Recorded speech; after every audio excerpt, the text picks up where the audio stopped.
Pasca kerusuhan yang terjadi di Lapas Narkotika Muara Peliti, Musirawas, Sumatera Selatan, petugas gabungan masih terus melakukan pengamanan. Petugas gabungan yang terdiri dari Polri, Brimob, dan TNI bersenjata lengkap masih berjaga mengamankan lapas.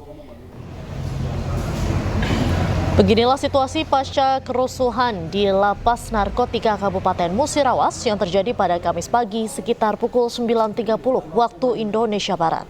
Nampak situasi di dalam lapas berantakan, sejumlah fasilitas rusak dan kaca pecah. Diketahui 4 ruangan milik lapas dan 1 ruang tunggu pengunjung dirusak oleh para napi yang terlibat kerusuhan. Puluhan napi ini pun diamankan oleh petugas gabungan. Ratusan personel berseragam lengkap diterjunkan guna mengamankan lapas. Petugas Satreskrim Polres Musirawas juga melakukan identifikasi dan olah TKP di dalam lapas guna melakukan penyelidikan penyebab kerusuhan terjadi. Untuk pengamanan nanti kita sambil melihat situasi, apabila sarana prasarana sudah diperbaiki, kemudian sudah kondusif, mungkin perlahan akan kita tarik untuk perkuatan. Personil sendiri kan? Personil yang dibikin masih sampai saat ini personil masih standby baik di dalam maupun di luar sampai dengan perbaikan selesai dan situasi menjadi kondusif. Demikian. Dan untuk mengetahui informasi terkini kerusuhan di Lembaga Pemasyarakatan Narkotika Muara Peliti di Musirawas, Sumatera Selatan, sudah terhubung bersama rekan Sudirman di Lapas Muara Peliti, Musirawas, Sumatera Selatan. Ya. Halo, selamat malam Sudirman, boleh dijelaskan bagaimana situasi saat ini di Lapas Muara Peliti? Baik, Dian, saat ini situasi di Lapas Narkotika Musirawas kondisinya saat ini sudah kondusif. Situasi saat ini sudah kondusif dan di dalam sendiri para petugas lapas masih sibuk membersihkan bekas-bekas puing kerusuhan. Seperti mereka melakukan menyapu, mengepel, dan membersihkan semua yang ada di dalam lapas pasca kerusuhan. Saat ini pihak kepolisian bisa dilihat sendiri di belakang saya masih ada mobil anggota kepolisian dari Polres Musirawas yang terus berjaga-jaga guna mengamankan situasi hingga situasi benar-benar kondusif. Namun saat ini situasi sudah mulai kondusif dan anggota masih bersiaga menjaga keamanan di sini. Dapat kita lihat sendiri situasi di belakang saya, ada mobil kepolisian yang berjaga-jaga di sini, Mbak. Baik ya. Baik, terima kasih rekan Sudirman atas laporan Anda langsung dari Lapas Narkotika Muara Peliti, Sumatera Selatan. Selamat kembali bertugas. Pemirsa, kerusuhan terjadi di Lembaga Pemasyarakatan Narkotika Muara Peliti, Musirawas, Sumatera Selatan. Insiden ini diduga dipicu oleh perseteruan antar narapidana yang berujung pada tindakan anarkis dan penghancuran fasilitas lapas. Lalu apa penyebab kerusuhan ini dan apakah ini tanda kegagalan pengelolaan lapas atau sekedar gejolak sesaat yang berujung kekerasan? Kita akan membahasnya bersama dengan pakar hukum pidana Abdul Fikar. Baik, selamat malam Pak Abdul Fikar. Dulu.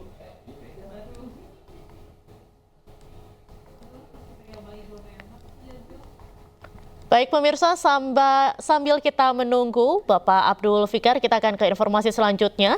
Kepala Lapas Narkotika Kelas 2A Muara Peliti Musirawas, Ronald Heru Praptama menyebutkan kerusuhan di lapas terjadi setelah sebelumnya pihak lapas menggelar razia di dalam sel para napi. Semuanya kita akan razia, bukan hanya handphone aja. Jadi bisa kalau dapat narkoba kita ambil narkobanya, apa yang ada dilarang kita ambil di dalam. Baik, lalu terhadap salah satu napi ini apakah terbukti ia menyimpan handphone di dalam selnya? Lalu apakah terbukti bahwa salah satu napi yang protes sering banyaknya razia, ini apakah ia terbukti menyimpan ponsel? Kalau mereka protes berarti mereka membawa handphone, itu aja. Kalau mereka tidak bawa handphone, mereka tidak akan protes. Karena itu aja. Dan hak mereka di dalam ini sudah kami penuhi. Kami sudah ada 24 unit handphone untuk melakukan komunikasi bagi warga binaan setiap hari. Dan itu kami data secara Sipeldik, ada data kami. Hingga hari ini 13.691 orang pengguna jasa layanan handphone semenjak saya tugas di sini.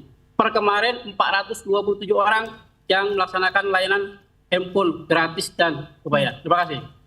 Baik, berarti Mirsa, untuk membahas hal ini kita akan membahas bersama dengan pakar hukum pidana Bapak Abdul Fikar dan juga Kapolres Musirawas AKBP Agung Aditya. Selamat malam Bapak-bapak. Selamat malam, Mbak. Baik, Ya. selamat malam. Saya akan ke Pak Agung terlebih dahulu. Pak Agung, bisa Anda jelaskan kronologi awalnya dan apa sebenarnya pemicu awal terjadinya kerusuhan di lapas narkotika ini, Pak? Ini dari dapat kami sampaikan bahwa kejadian tadi berawal dari adanya razia rutin yang dilakukan oleh lapas dari internal, sehingga didapatkan handphone. Itu menimbulkan ketidakpuasan dari warga binaan terhadap adanya razia tersebut, sehingga timbul terjadinya kerusuhan di dalam lapas tersebut. Demikian yang dapat kami sampaikan untuk. Baik, untuk razia sendiri ini kan dikatakan sering atau rutin dilakukan. Lalu mengapa ponsel ini masih bisa lolos masuk ke dalam lapas atau ke dalam blok narapidana, Pak? Jadi motif akan sampaikan di sini, kami di sini Polres Musirawas sifatnya hanya untuk sterilis terhadap tadi adanya kejadian bahwa ada laporan bahwa napi ada rusuh di dalam lapas, Mbak. Jadi nanti bisa ditanyakan di lapas, Mbak. Baik, Pak Fikar, melihat insiden kerusuhan ini, apa yang salah sebetulnya, Pak? Apakah ada salah secara sistem di lembaga pemasyarakatan kita? Ya, saya kira secara umum penerapan sistem pemasyarakatan di setiap lembaga itu sudah baku ya, ada sistemnya begitu. Hanya saja ketika di dalam pelaksanaan di sana sini itu masih ada penyimpangan-penyimpangan. Umpamanya ya itu tadi ya, salah satunya adalah mengapa handphone bisa sampai masuk ke dalam LP. Nah, itu menurut saya indikator ya dari adanya penyimpangan di dalam sistem. Mestinya di dalam lembaga pemasyarakatan itu tidak bisa masuk itu LP HP itu ya. Karena itu termasuk barang yang tidak bisa digunakan di dalam gitu. Bahwa mereka kalau mau keluar kemudian ada telepon di luar atau ada keluarganya di luar, itu kan bisa secara terbuka, artinya bisa di kantor lembaga pemasyarakatannya sendiri. Tapi dengan masuknya HP ini menurut saya sudah ada penyimpangan dari sistem sendiri gitu.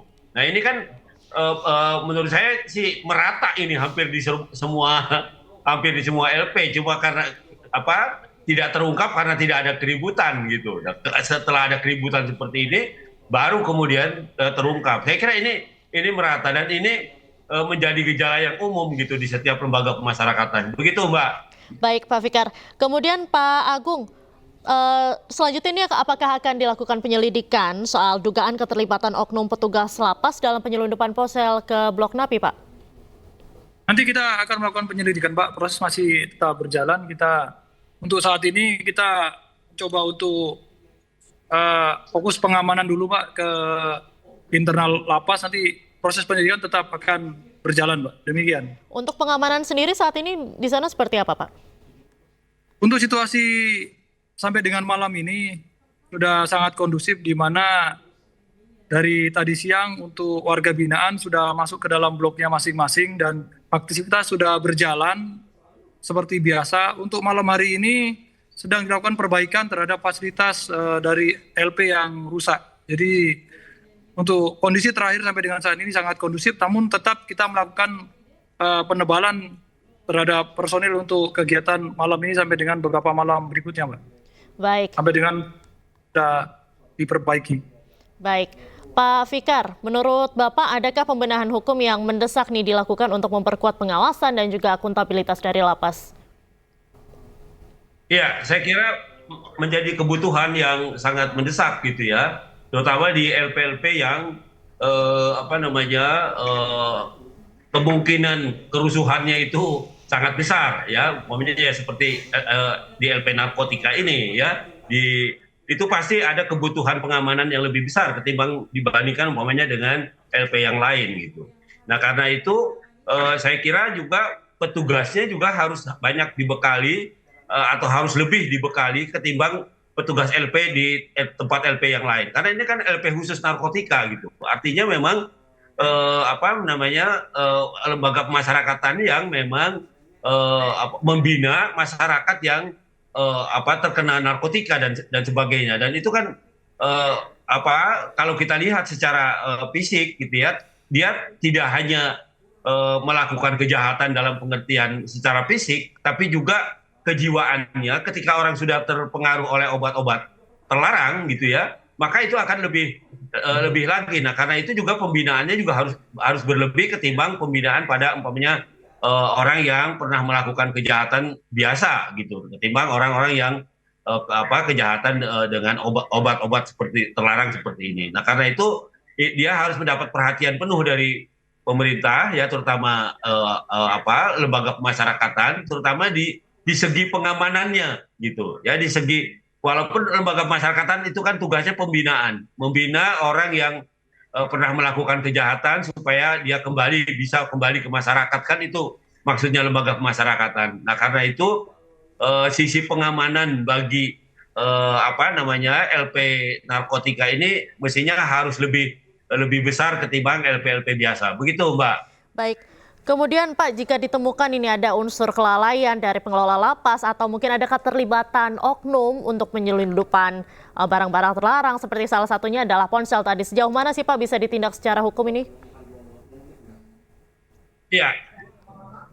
Ke siapa? Ke saya Pak? Ke Pak Fikar.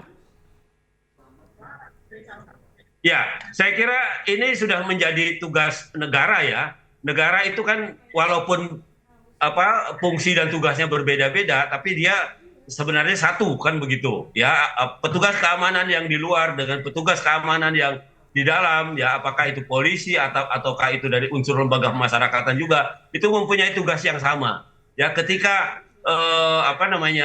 menjaga lembaga yang khusus didirikan untuk memasyarakatkan kembali mereka yang pernah melakukan kejahatan, mestinya menurut saya segi keamanannya itu harus dua kali lipat dari penjagaan lembaga-lembaga lain gitu. Nah karena itu tadi ya, yang ditahan itu atau yang sedang dimasyarakatkan itu adalah orang-orang yang pernah melakukan kejahatan dan atas pengaruh obat pula. Nah ini yang menurut saya juga harus mendapat perhatian yang lebih serius dari negara. Begitu, Mbak.